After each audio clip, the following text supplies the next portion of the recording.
ಮೋದಿ ಅವರಿದ್ದಾರಲ್ಲ, ಅವರು ಪ್ರಚಾರದಿಂದ ಬದುಕಿರೋದು ಗೊತ್ತಾಯ್ತಲ್ಲ. ಬರೀ ಈಗ ಡಿಮಾನಿಟೈಸೇಷನ್ ಮಾಡಿದ್ರು, ಏನಾಯ್ತು ಅದು? ಡಿಮಾನಿಟೈಸೇಷನ್ ಏನಾಯ್ತು ರೀ? ಯಾರಿಗ ಅನುಕೂಲ ಆಯ್ತು?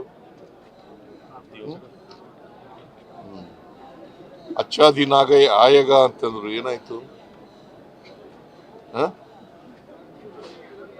ಏನಾಯ್ತು? ಪ್ರತಿ ವರ್ಷ 2 ಕೋಟಿ ಉದ್ಯೋಗ ಕೊಡ್ತೀವಿ ಅಂತಂದ್ರೆ ಏನಾಯ್ತು?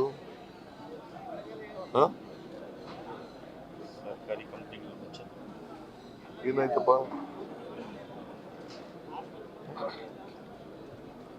ಆಮೇಲೆ ರೈತರದ್ದು ಎಲ್ಲ ಸಮಸ್ಯೆಗಳನ್ನ ಬಗೆಹರಿಸ್ತೀವಿ ಅಂತಂದ್ರೆ ಏನ್ ಮಾಡಿದ್ರು? ಯಾಕೆ ಚಳುವಳಿ ಮಾಡಿದ್ರು 1 ವರ್ಷ ರೈತರು?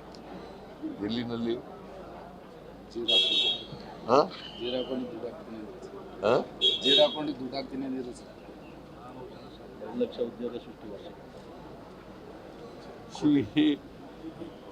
ಅವರು ಏನು ಹೇಳಿದ್ರು ಮೇಜರ್ ಆಗಿ ಒಂದನ್ನು ಮಾಡಲಿಲ್ಲ. 11 ವರ್ಷ ತುಂಬಿಸಿದ್ದಾರೆ ಅಷ್ಟೇ. ಅದೇನಾಗಿದೆ, ಪ್ರಚಾರದಿಂದ ಮೀಡಿಯಾದವರು ಅವರಿಗೆ ಹೆಚ್ಚು ಪ್ರಚಾರ ಕೊಡ್ತಾರೆ, ಸುಳ್ಳು ವಿಚಾರಗಳನ್ನ ಹೇಳ್ತಾರೆ. ಈಗ ನಾವು ಗ್ಯಾರಂಟಿ ಯೋಜನೆಗಳನ್ನು ಘೋಷಣೆ ಮಾಡಿದಾಗ ಮಾಡಕ್ಕಾಗಲ್ಲ, ರಾಜ್ಯ ಸರ್ಕಾರಗಳು ದಿವಾಳಿ ಆಗ್ತವೆ ಅಂತಂದ್ರು, ಅದನ್ನೇ ಕಾಪಿ ಮಾಡಿಬಿಟ್ರು. ಕಾಪಿ ಮಾಡಿದ್ರು ಇಲ್ಲ? ಮಧ್ಯಪ್ರದೇಶದಲ್ಲಿ ಏನ್ ಮಾಡಿದ್ರು, ರಾಜಸ್ಥಾನದಲ್ಲಿ ಏನ್ ಮಾಡಿದ್ರು, UP ನಲ್ಲಿ ಏನ್ ಮಾಡಿದ್ರು, ಡೆಲ್ಲಿನಲ್ಲಿ ಏನ್ ಮಾಡಿದ್ರು?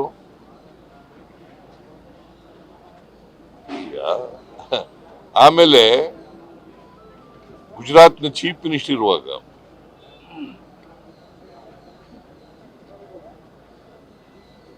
ಡೆವಲ್ಯೂಷನ್ ಆಫ್ ಟ್ಯಾಕ್ಸಸ್ ನಲ್ಲಿ 50% ಬರಬೇಕು ಅಂತ ಹೇಳಿದ್ರು. ಇವರೇ ಪ್ರೈಮ್ ಮಿನಿಸ್ಟರ್ ಆದ್ರೂ ಏನ್ ಮಾಡಿದ್ರು?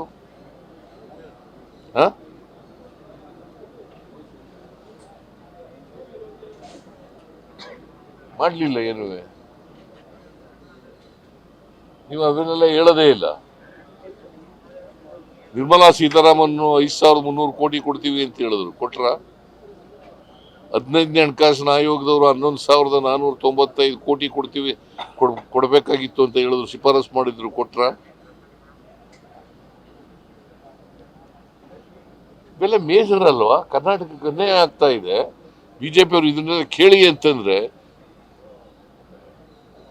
ಇಲ್ಲಿ ಸುಳ್ಳ ಜನಗಳಿಗೆ ಸುಳ್ಳನ್ನ ಇಟ್ಟು ಅಪಪ್ರಚಾರ ಮಾಡ್ತಾ ಇದ್ದಾರೆ.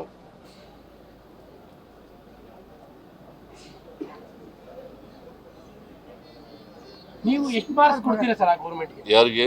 ಮೋದಿ ಗೌರ್ಮೆಂಟ್ಗೆ 0.